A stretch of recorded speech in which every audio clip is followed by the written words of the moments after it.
धर्म का ज्ञान हर हिंदू को होना चाहिए। अगर आप हिंदू हैं तो इस वीडियो को पूरा देखिए।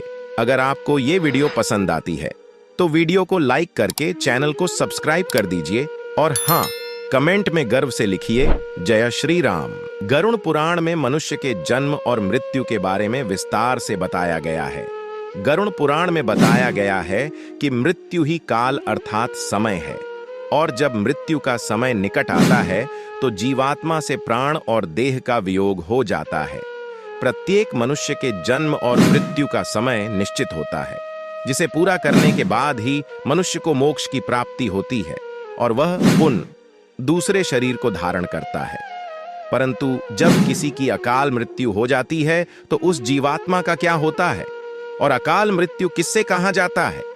तो आइए आप भी जान जाने इस बारे में कुछ जरूरी बातें। गरुड़ पुराण में बताया गया है कि मनुष्य के जीवन का 7 चक्र निश्चित है।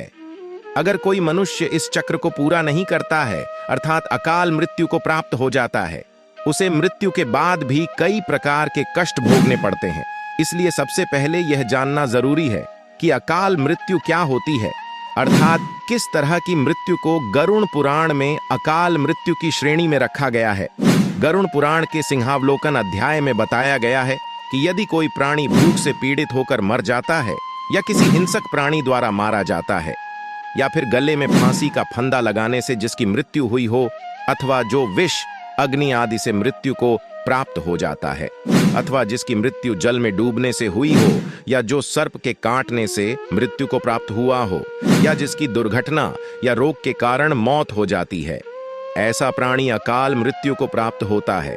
इसके साथ ही गरुड़ पुराण में आत्महत्या को सबसे निंदनीय और घृणित अकाल मृत्यु बताया गया है। इतना ही नहीं, भगवान विष्णु ने आत्महत्या को परमात्मा का अपमान करने के समान बताया है।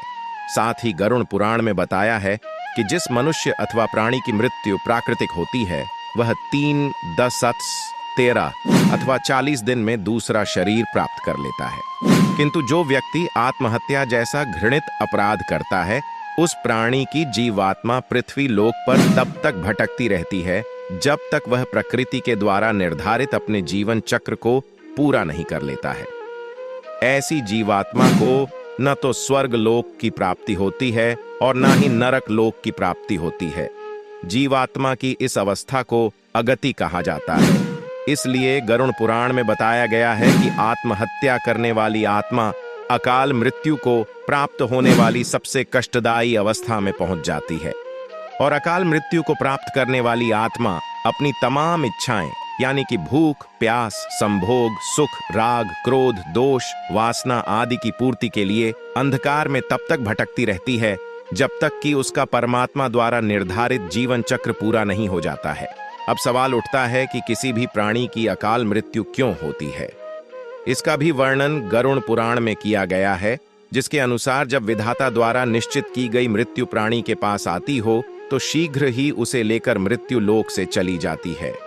प्राचीन काल से ही वेद का यह कथन है कि मनुष्य 100 वर्ष तक जीवित रहता है, किंतु जो व्यक्ति निंदित कर्म करता है वह शीघ्र ही भ्रष्ट हो जाता है।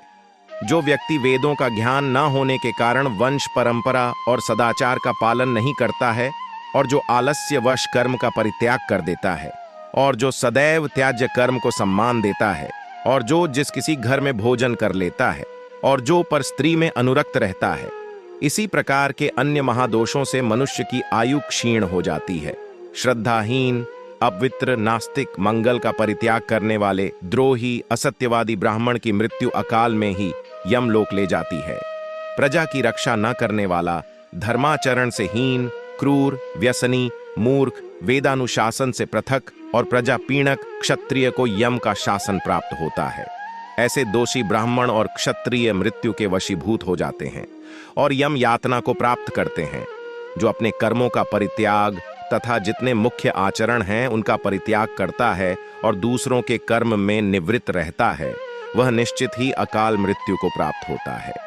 और जो शूद्र द्विज सेवा के बिना अन्य कर्म करता है वह भी निश्चित समय से पहले यमलोक जाता है।